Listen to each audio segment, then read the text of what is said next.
Fala pessoal, um prazer receber vocês aqui para a primeira roda de conversa com os gestores de Fiagro. Hoje nós estamos aqui com o Gustavo Gomes, que é Head Comercial, cuida dos Fiagros da XP, Júlia Brett, sócia da JGP, e o Otaciano Neto da Suno. A gente vai fazer um papo bacana aqui. A gente sabe que todo mundo está falando de quebra de safra e surgiu a possibilidade de a gente bater um papo aqui para entender o que está acontecendo na agricultura brasileira, como é que isso está afetando o mercado de crédito, o que isso tem a ver com o investidor de varejo, o que isso tem a ver com o investidor que está aplicando em Fiagro. Eu quero começar aqui esse papo, primeiro me apresentando, meu nome é Luiz Henrique Mendes, eu sou jornalista e fundador do The Agribis e vou trazer aqui meus convidados para a mesa. Gustavo, se você puder apresentar um pouquinho do que você faz aí na XP, qual é o tamanho da área que você cuida, quais são os fundos. Legal, obrigado, boa tarde a todos. Meu nome é Gustavo, eu sou responsável pela gestão comercial dos Fiagros da XP, né? Hoje atualmente a gente tem dois fundos, né? O XP-CA, com aproximadamente 430, 440 milhões de patrimônio, e o XP-AG com 1 bilhão e 400, 1 bilhão e 500, então os dois juntos têm praticamente 2 bilhões sob gestão. Essa é a minha atuação, eu estou lá na XP há praticamente 2 anos, na linha de frente aí, tanto no relacionamento com investidores e também a busca de bons negócios aí para o fundo. Legal. Júlia, se puder contar um pouquinho aí o que vocês estão fazendo em agro na JGP? Claro, vamos lá. Prazer, pessoal, muito bom estar aqui com vocês. A JGP hoje em dia tem 35 bilhões sob gestão, em crédito a gente tem 8,5 bi. Nas estratégias de agro das quais eu sou responsável, a gente tem 200 milhões em cada fundo, a gente tem um fundo listado e um certificado, então somando aí 400 milhões.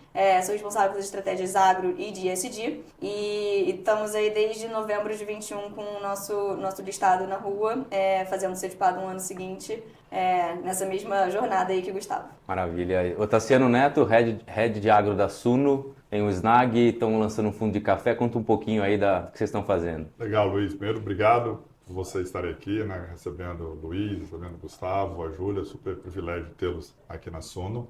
A Suno hoje, a gente tem dois fundos, né, um fundo já, o Snag 11, já há mais tempo no mercado, hoje tem quase 80 mil cotistas, 500 milhões de patrimônio líquido, e a gente lançou recentemente uma estratégia junto com a Big Trade e o Grupo Monte Santo Tavares, que é super tradicional, operador de café no Brasil, já foram sócios do Café Três Corações lá no passado. Nós temos um fundo chamado Café 11, que eu brinco que é o ticker mais charmoso que tem no mercado, valorizando a cafeicultura com a paixão do brasileiro, e essa estratégia recente ainda não está no varejo, não, as cotas são para investidores institucionais, mas certamente caminhará para estar no varejo, disponível para as pessoas, os investidores brasileiros. Show de bola. Bom, Fiagro aí é uma indústria que tem ainda muito recente, não tem 3 anos, né? A gente viu a indústria começa num momento muito exuberante da agricultura brasileira, sobretudo no mercado de grãos. Então, os investidores compraram ativo, vieram para o mercado. Nós estamos falando de mais de 400 mil pessoas investindo em Fiagro. Mas a gente viu do meio do ano passado para esse ano um momento mais difícil, preço caindo, estoque muito alto. E aí começa a ter dúvida do investidor. O agro vai quebrar? O que vai acontecer com a minha cota? O que você tem escutado aí, Gustavo? Você tem ouvido bastante gente, a turma está preocupada, como é que você tem dialogado com os investidores? Legal. Antes de mais nada, o agro não vai quebrar, né? O que a gente gosta de comentar é que a gente está falando basicamente de commodities, né? Então tem o seu ciclo, né? Muitos investidores sim vêm questionando, a gente vem batendo papo com diversos escritórios vinculados à XP, com muitos investidores, para passar a nossa visão, né, perante o momento atual, né? O que a gente vem achando do momento atual. E, né, eu acho que todo mundo concorda com isso. A nossa ideia aqui não é falar se vai ter 145, 150, 155 milhões de toneladas, por exemplo, de colheita da soja, que está sendo colhida inclusive agora, né? Mas é entender o momento atual e como que isso deriva para o crédito, né? Então, é essa visão que a gente dá muito para os nossos investidores, né? Então, sim, é uma safra, na nossa visão, de equalização, as margens serão menores, né? Os preços já vêm depreciando, principalmente da soja, o milho, que é o carro-chefe do Brasil. Claro que a gente pode contar outras culturas, como o açúcar, que foi muito bem, né, no último ano e tal, mas eu vou falar assim, de soja e milho, os preços recuaram muito depois da pandemia. Teve o ápice, né, e a partir de, vamos falar assim, meados de 2023, esses preços recuaram, né? Tudo bem que os insumos também caíram, mas as margens dos produtores ficaram mais apertadas, né? Então, além disso, né, o que a gente vem comentando muito é o impacto do El Niño, né? Então, como que isso vai impactar a carteira de cada um dos fundos, e como que a gente, como gestor dos fundos, analisa isso. Então, Acho que o mais importante aqui do nosso lado, até para dar oportunidade para os outros falarem também, é o seguinte, a gente avalia que o cliente ele não quebra por conta de uma safra só. Se vem um cliente e quebra, é porque já é um problema que talvez o gestor não analisou lá atrás, né? Então, eu acho que esse é o principal ponto. Então, de novo, a gente tem contato direto com os nossos clientes, quem está produzindo soja. Agora, né, nessa época agora, a gente já tem um pouco mais de ideia de como é que vai ser o desenho da soja. Para o milho safrinha ainda tem algumas incógnitas, né? Mas a gente já escuta falar também de uma reversão, né? O pessoal estava estimando 90 milhões de toneladas na safrinha. O ano passado foi 105, 106, alguma coisa perto disso, e agora já estão falando de 98, 95, alguma coisa assim. Então já deve ter uma recuperação, né? Mas no caso da soja, já tem um desenho um pouco mais concluído. Quem sofreu mais foi quem plantou muito cedo, né? Que estava com a expectativa de uma chuva, né? Plantou aquela variedade precoce, imaginando uma boa janela para a safrinha, e isso acabou tendo impacto. Então isso realmente teve um impacto grande. Mas o que a gente está analisando muito? Como é que foi a fixação? Como é que esse produtor eventualmente está preparando para o algodão, que pode recuperar um pouco das margens, do próprio milho, que tende a balancear um pouco o estrago que foi feito na soja. E para terminar, a nossa visão é que o problema foi maior, de novo, nesses produtores que estão mais pontuais, assim, talvez em norte de Goiás, Mato Grosso, no norte do Mato Grosso também, mas outras regiões que já sofreram em outros anos com o El Ninho, como o Maranhão, né, o Mato Piba, que a gente fala, de maneira geral, o que a gente tem visto é que o problema não foi tão grande assim, né? Então, sim, está tendo talvez um produtor que ia colher 67, vai colher 60, mas ainda fecha a conta. Isso que é importante considerar, tá bom, Luiz? Então, essa é a nossa visão e isso que a gente vem repassando para os investidores. Perfeito. Safra gaúcha vem melhor também. Com certeza, né? Então, também tem toda essa questão também do pessoal falar, e o preço, né? A gente não consegue adivinhar muito por onde o preço vai. Por isso é tão importante entender como o cliente vem fixando, né, suas vendas, né? A safra gaúcha vem bem, recuperando de anos ruins, né? A Argentina vem muito bem também, né? Já estima que a Argentina vai sair dos 25 milhões de toneladas do ano passado para mais de 50 esse ano. Então acaba que vai ter muita soja no mercado de maneira geral e isso faz com que não tenha um movimento tão grande, uma expectativa tão grande de subida dos preços, né? Então esse é um panorama que a gente vem trazendo também para o pessoal. Perfeito. Passar um pouquinho da bola aqui para a Júlia. Júlia, a gente falou acho que em julho no The Agribiz, vocês tinham feito um relatório estimando aí o que estava acontecendo com produtividade do produtor, como é que isso afetaria a situação de crédito, estrutura de capital do agricultor, que é um pouco do que a gente viu acontecer em dezembro. E me lembro que uma frase que me marcou na época da entrevista, você falou: a luz amarela está acesa, essa indústria de Fiagro ela ainda é muito recente, a gente precisa tomar cuidado para não traumatizar o investidor. Como é que você está vendo o cenário de lá para cá e como é que isso rebate nos fundos da JGP? Eu sei que vocês não têm produtor, vocês têm mais corporativo, mas conta um pouquinho o que vocês estão vendo do cenário, como é que isso preocupa ou não? Vamos lá. Eu acho que primeiro, assim, quando a gente fala de luz amarela, é um sinal de alerta, mas o nosso trabalho é fazer gerenciamento de risco. Então, gestão de riscos aqui, a gente primeiro começa com os nossos riscos conhecidos. Os riscos conhecidos, a gente explora eles para a gente obter retornos maiores. Os riscos desconhecidos, que são os que a gente tem que minimizar ou até neutralizar eles, que são esses que a gente está falando, né? Esses que acendem essa luz amarela. Mas só para deixar muito claro que a gente está falando do agro, que tem riscos conhecidos que a gente tem que sinalizar e podem ter, assim, essa luz amarela mesmo nesses que a gente conhece.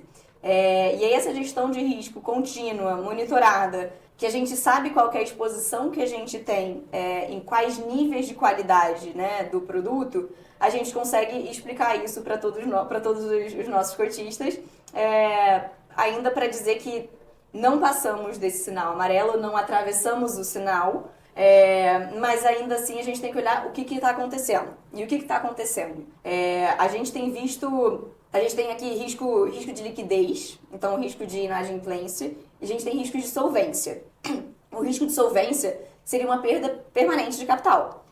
O risco de inadimplência poderia ser uma coisa transitória, um momento que o produtor teve uma margem mais baixa, o produtor ou qualquer empresário teve uma margem mais baixa e vai precisar de um ajuste de fluxo de capital durante esse ano. É isso que a gente tem visto. Então, o que mais está acontecendo nesse momento é conversas junto com os empresários para sentir o que era esperado no ano passado, o que de fato aconteceu e como que a gente segue daqui para frente. como que o gestor se protege em muitos casos? Ele acaba tendo algumas obrigações contratuais junto com as empresas, então o que a gente chama de covenants, o que a gente tem de obrigação de não oneração em alguns ativos, então para proteger a minha garantia e meu espaço na fila de garantia, vamos dizer assim. E são sobre essas métricas que a gente tem conversado hoje em dia.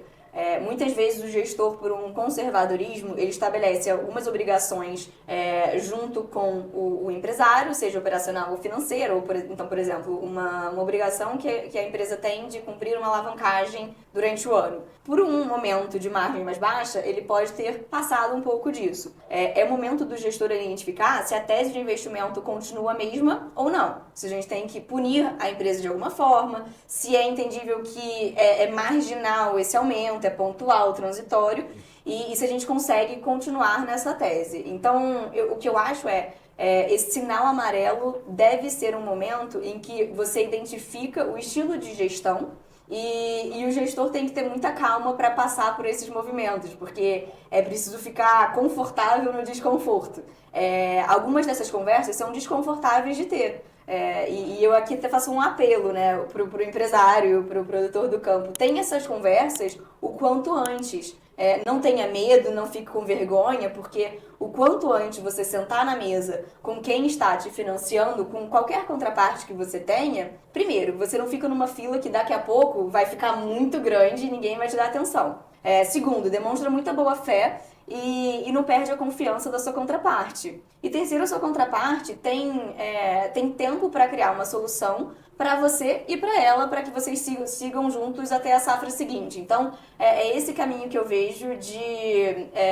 não é uma quebra do agro como um todo, não é um sinal vermelho, não passamos o sinal, mas é um momento de calma e gestão de portfólio. O quanto mais diversificado você tiver também, diminui os seus riscos, obviamente. Então você precisa ter não só uma diversificação geográfica, como uma diversificação na cadeia. São muitos elos. Quando a gente fala do tal número de 25% do PIB, você está falando desde o grão ali na terra até o seu hambúrguer. Então, você pode diversificar essa cadeia. E lembrando, né, o Laninha e o El Niño têm efeitos diferentes no Brasil. A gente tem um espaço muito grande.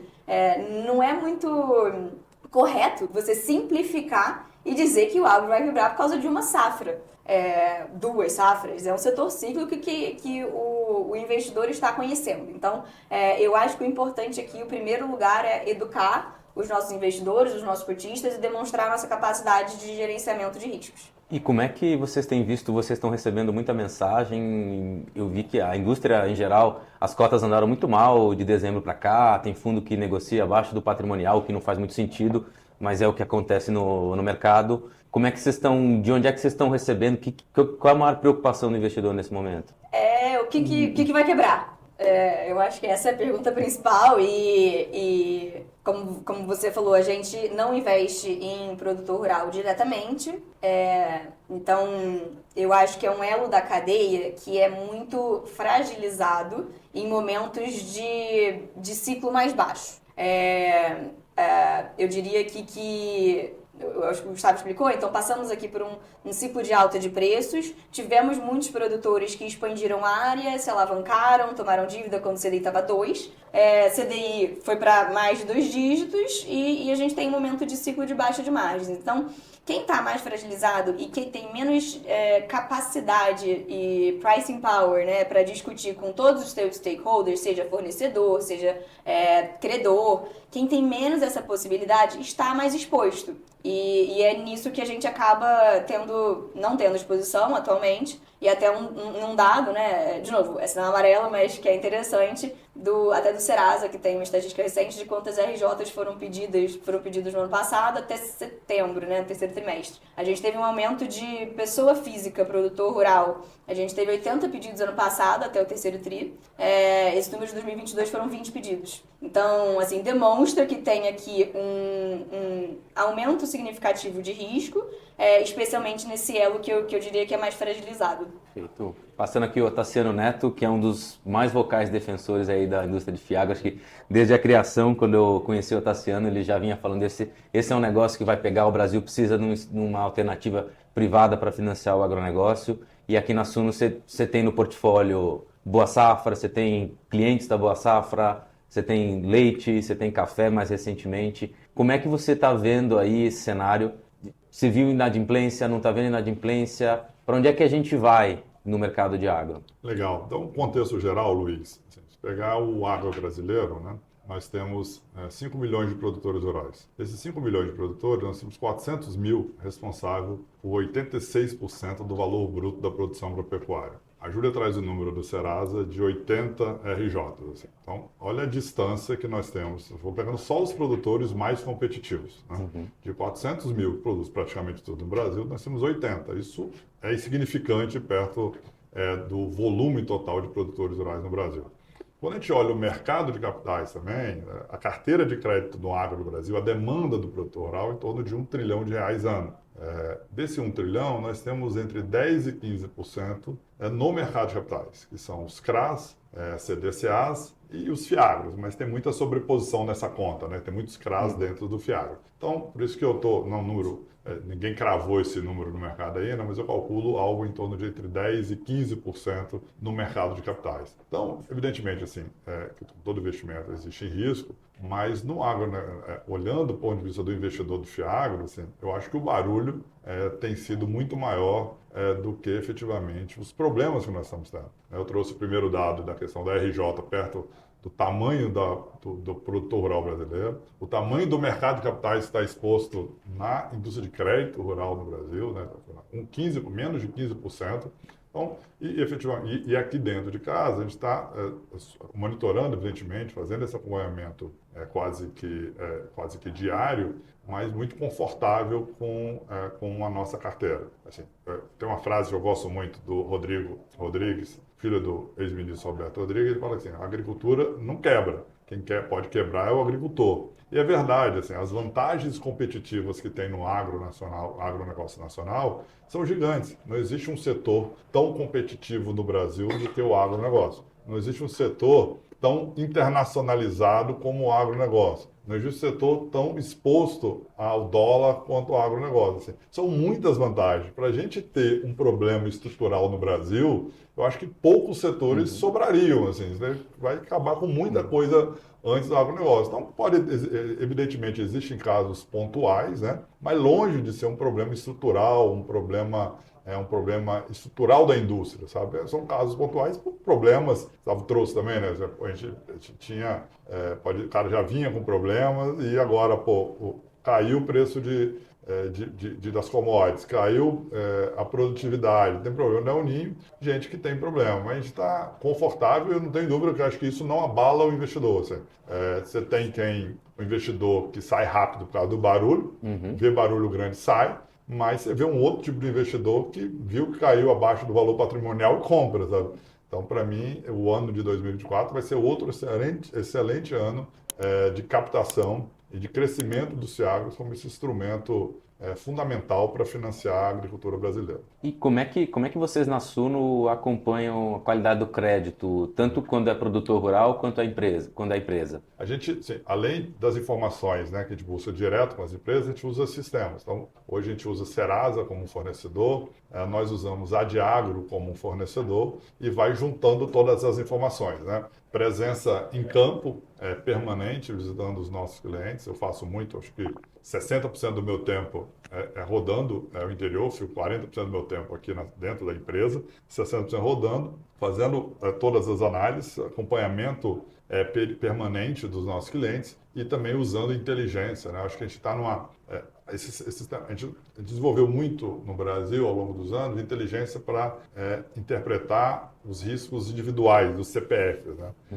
Essa questão de interpretar risco agronômico dentro das fazendas, isso é super recente. Então, essa explosão de agfintechs que nós temos no Brasil, são todas ótimas, são todas gerando bastante valor, eu acho que é muito recente. Então, cada vez mais estão vindo dados da propriedade rural, né, e cruza dado com solo, com clima, com algoritmos identificando produtividade.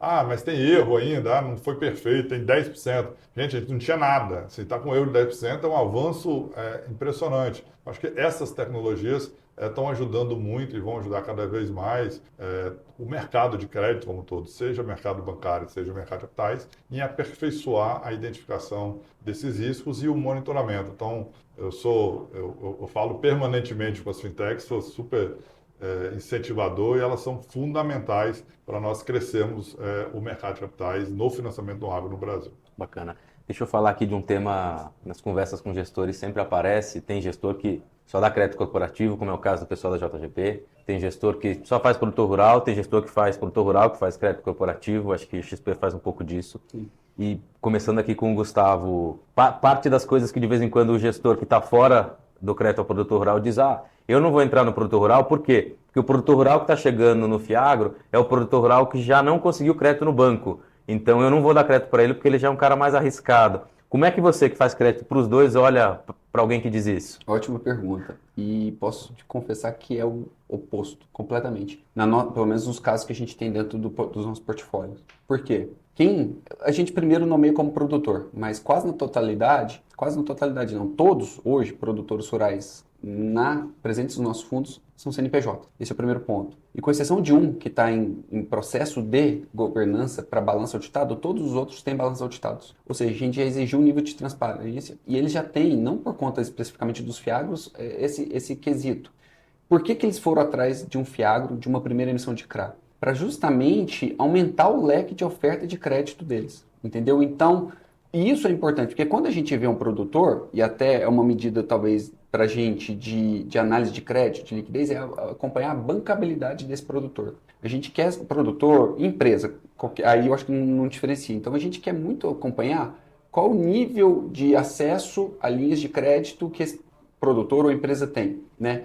Se ele capta curto prazo, se ele capta só longo prazo, entendeu? Então, esse é uma medida. A gente fala dentro da XP que a gente gosta de namorar, né? Mas para casar tem que levar um tempo. E eu acho que o crédito é muito baseado nisso, né? Na questão da confiança, na credibilidade que o cliente, né? No caso, o devedor tem com relação, e a gente como credor tem em relação a ele. Então, o que eu quero dizer é que a gente não se importa de, no futuro, ser o principal parceiro dele. Com uma emissão de CRA, uma CPR, eventualmente, que, né, se Deus quiser, a gente vai ter essa possibilidade de fazer as CPRs nos fiagros FIIs, né? Futuro, a gente espera.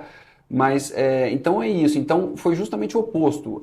Esses produtores e empresas vieram muito na função, olha, eu quero melhorar meu nível de governança, eu quero melhorar meu nível de transparência perante o mercado, eu quero emitir um CRA. Entendeu? Então, muitos deles foi a primeira operação de CRA. Entendeu? Almejando eventualmente no futuro um CRA pulverizado, distribuído no varejo, tudo mais, mas ele vê muito mais como mais um leque, uma oferta de crédito. E ele não vai deixar de trabalhar com os grandes bancos, os grandes financiadores, né? Falando de Banco do Brasil, do Itaú, do Rabobank, do Santander, dentre outros.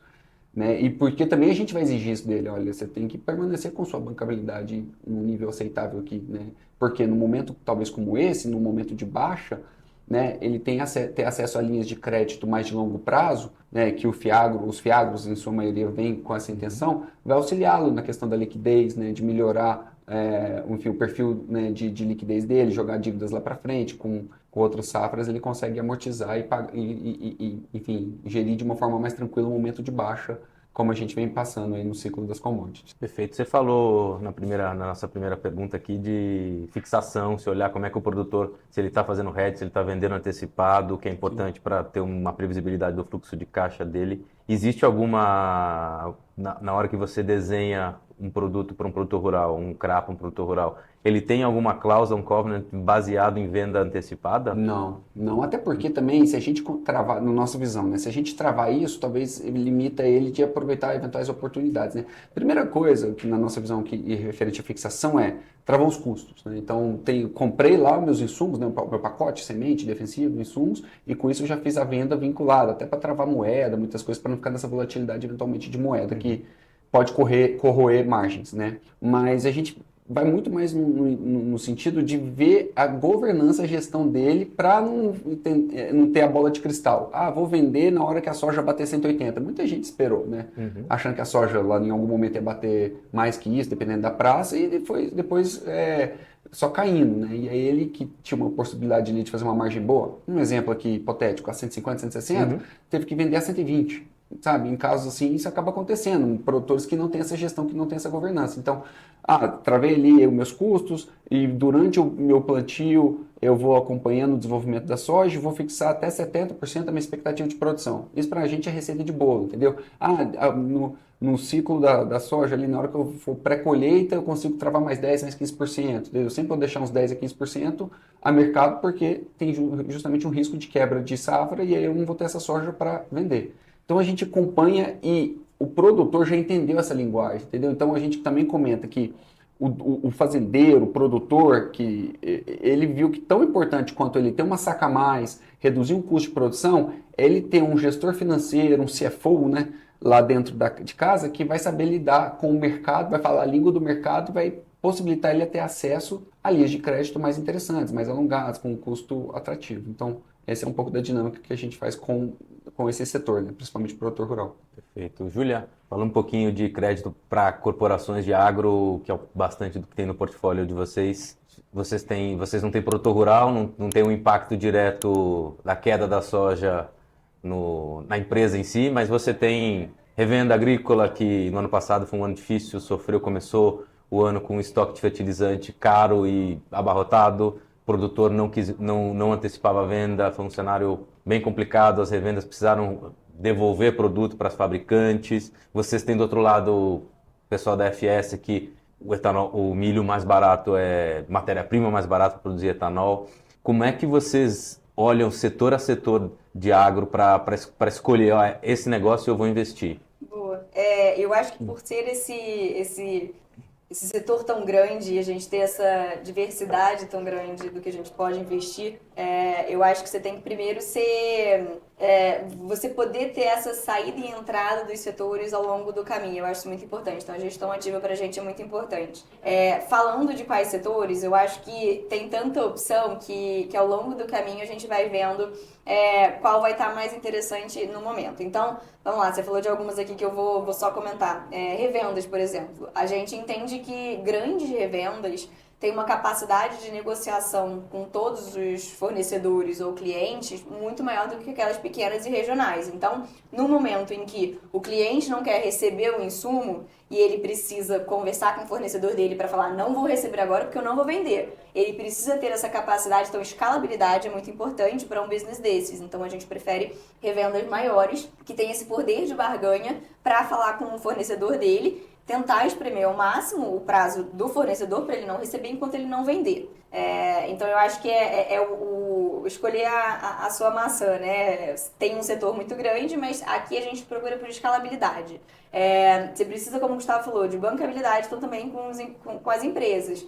Você tem um ano que você vai ter menos fluxo de caixa, você precisa talvez renegociar, você tem que ter o poder de ligar aqui para o seu banco e falar, olha, talvez a gente precisa alongar o nosso prazo, você vai ser recompensado por isso, seja por maiores juros, seja por qualquer coisa que vocês decidirem na negociação, mas você precisa ter esse poder de falar com quem está do outro lado da linha. E, de novo, a escalabilidade é muito importante e sua estrutura de capital precisa estar bem remanejada. Então, você não pode chegar numa mesa para negociar numa posição muito volátil. Você não pode chegar aqui com uma alavancagem muito alta, com uma dívida para patrimônio líquido estratosférico, que ninguém vai querer conversar com você. Então, eu acho que cuidar muito bem de índices como estrutura de capital, como a sua bancabilidade, escalabilidade, são coisas que a gente vê como fatores que influenciam, obviamente, na capacidade de pagamento e nas negociações, que são os principais pontos desse ano.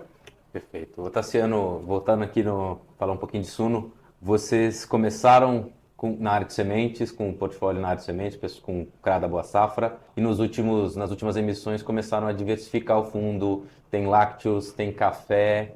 Quais as vantagens de você ter um Fiagro que não está só em soja, que entra em outras commodities, que entra em outros produtos agrícolas? Legal. Acho que vale uma observação, Luiz. Quando a gente olha, né, para o CRA da Boa Safra, não é um crédito corporativo, é um crédito pulverizado. E nela, nós temos mais de 50 revendas agrícolas que fornecem. E essas revendas agrícolas, essas mais de 50 revendas, não são revendas só de soja também.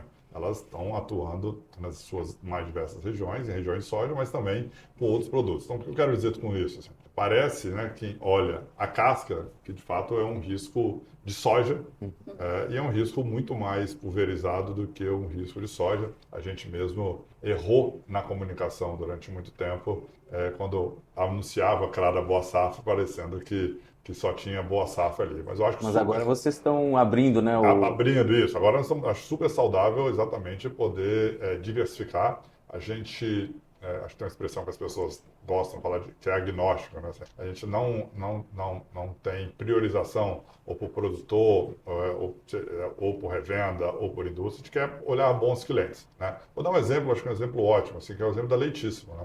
Em geral, quando você conversa no mercado, se tem um setor no Brasil que todo mundo quer ficar distante, é o setor de pecuária de leite, né? Porque, apesar de cumprir um papel social fundamental para o país, não tem vantagens, são dos poucos setores da agricultura brasileira, ou da agropecuária brasileira, que não tem vantagens competitivas, né? O Bruno Girão da Alvoar, que fiz uma entrevista com ele outro dia, disse que é o patinho feio do É o agronegócio. patinho feio. Assim, o Brasil exporta tudo, o leite importa, né? Só por isso. Mas quando a gente olhou a Leitíssimo, fomos lá, pegamos uma história dos neozelandeses em investimento no Brasil, e quando você vai no supermercado, vê um preço do leite Leitíssimo com o dobro do preço de qualquer outro litro de leite que estiver na gôndola, pô, essa empresa tem vantagens competitivas. Então, se a gente tivesse aqui uma exclusão, né, por pecuária de leite, a gente deixaria de fazer uma operação que está super confortável, por exemplo, que é com a Leitíssimo. Mas eu acho que a tendência cada vez mais é diversificar. E os fundos crescendo, né, o SNAG crescendo, a gente vai cada vez mais poder diversificar. Não só diversificar do ponto de vista de produto, né? Assim, a diversificação, se você diversifica produto, você já faz praticamente toda a outra diversificação. O que é o produto nacional, né? O produto nacional é soja. Até no meu Espírito Santo lá, que não tinha soja, agora tem, né? Imagina. Os outros produtos são muito regionalizados, né? Café Conilon está no Espírito Santo, sul da Bahia, Rondônia, mamão em 2 ou 3 lugares, laranja concentrada em São Paulo, cana muito no Centro-Sul. Então, ao diversificar a cultura, você automaticamente diversifica regionalmente, o que você vai acabar diversificando riscos climáticos e você diversifica uma coisa que é muito importante para o agro, que são os riscos sanitários, né? A gente lembra, no início do ano passado, a China fecha a importação de carne. Vaca louca. Você deu da vaca louca, um caso que logo depois foi refeito o teste, dito que não tinha problema, e deu problema no setor, por causa de um risco sanitário, né? Imagina só, qual outro setor da economia você tem um risco sanitário tão próximo, né? O agro tem esse desafio. Então, a gente vai estar com esse trabalho agora permanente de diversificação cada vez mais do fundo, e o crescimento dele é natural, né? Vai crescendo, vai trazendo novas operações, e acho que a gente vai seguir nessa toada aí para os próximos meses e anos. Maravilha. Estamos caminhando aqui para o final, pessoal. Queria aqui fazer um encerramento com cada um, começando aqui pelo Otaciano. Primeiro agradecer aqui o convite da Suno para mediar aqui essa conversa, né? Estamos aqui nos estúdios da Suno. Então, se você puder, Otaciano, falar um pouquinho do que você está vendo para a indústria nos próximos meses aí, enfim, e deixar um recado aí para quem estiver nos assistindo. Legal, acho que falar muito para o investidor, né? Assim, não existe setor da economia nacional, como eu disse, que tem mais vantagens competitivas que o agro. E tenho certeza que a maioria absoluta dos investidores tem na sua carteira uma representação muito menor do que os 25%, 30% que é o PIB nacional. Assim. Então, o Brasil, pega agora os últimos dados do MDIC, né, do Ministério do Desenvolvimento, soja, o agro, petróleo e minério, é isso? Assim. E quase todo mundo tem vale e tem mineração e fica olhando de lado para o agro. Assim, não faz o menor sentido o negócio desse. Assim. Então, minha palavra é essa, de incentivo. Tem muita coisa boa, tem 30 empresas, tem 30 fiagros, tem muita coisa colocada no mercado. Analisa caso a caso, tome sua decisão individualmente, mas não faz muito sentido no Brasil, no país mais importante do agronegócio mundial, com você que o brasileiro ou nasceu na roça, no interior, ou o pai, mãe nasceu, ou o avô nasceu, não tem jeito. Assim, o avô, no máximo, nasceu no interior. Com essa raiz que tem, está tão distante do agro. Então, minha palavra é de incentivo. Tem barulho, tem problema, vai ter turbulência, como todo setor da economia, mas o crescimento do agro está contratado e acho que não faz sentido o investidor ficar fora de colocar um pedaço do dinheiro dele no setor. Maravilha. Júlia? Foram ótimas palavras, não sei como for convertir, mas eu complementaria dizendo que riscos de liquidez não significam riscos de solvência. Então, ficar de olho o que é perda de capital permanente e o que é transitório. E aí, complementando uma coisa que o Gustavo disse, a indústria é crescente e vai continuar sendo crescente. Isso não significa que é linear. Então, a gente pode ter um degrau para baixo para ter 2 para cima no ano seguinte. Então, eu acho que ter noção da ciclicalidade desse negócio, assim como a mineração também é cíclica. Então, aqui a gente tem esse conhecimento para lidar com momentos de baixa. E quando você está num fiagro, é muito mais, diria, conservador do que você está num ativo direto, porque você está com pessoas que analisam isso todo dia, diversificando através de diversos ativos, né? Então, continua aí com essa palavra de incentivo e ficar de olho no que o gestor está fazendo, que ativos estão ali, e sempre clamando mais pela transparência, que eu acho que é muito importante aqui para o investidor. Aliás, os relatórios aí estão todo mês, eu recomendo a todo mundo que estiver assistindo relatórios da Júlia aí, do pessoal da JGP, traz sempre um insight diferente, super legal. Gustavo? Fiquei por último, já falaram tudo. Bom, antes de mais nada agradecer, né, a Suno, a Grebis, JGP por, né, participar, acho que é sempre enriquecedor, né, tanto para mim, mas eu acho que principalmente para o investidor, né, e é isso mesmo, acho que o agro é a locomotiva do Brasil, né, esses 25%, 30% não é à toa, e sempre ganhando tecnologia, sempre aumentar, então toda série histórica que a gente for ver, o agro é impressionante o crescimento, a evolução em todas as culturas, né? Então, e o investidor, justamente, eu acho que a Júlia tocou num ponto muito importante, é exigir do gestor transparência, né? Acho que é a cerne de tudo aqui e é o dever nosso. Então, exijam transparência, cobrem, enfim, qualquer tipo de solicitação, a gente está ali, né? Acho que todo mundo aqui tem seu RI para ajudar. E é isso, 2024 é um ano desafiador, mas ainda assim a gente é muito comprado com o agro e eu acho que tem tudo ainda para ser um ano muito bom aí para o setor de maneira geral, especialmente o fiagro, que é uma indústria tão nova. Maravilha. É isso, pessoal. Obrigado. Que essa seja a primeira conversa de muitas.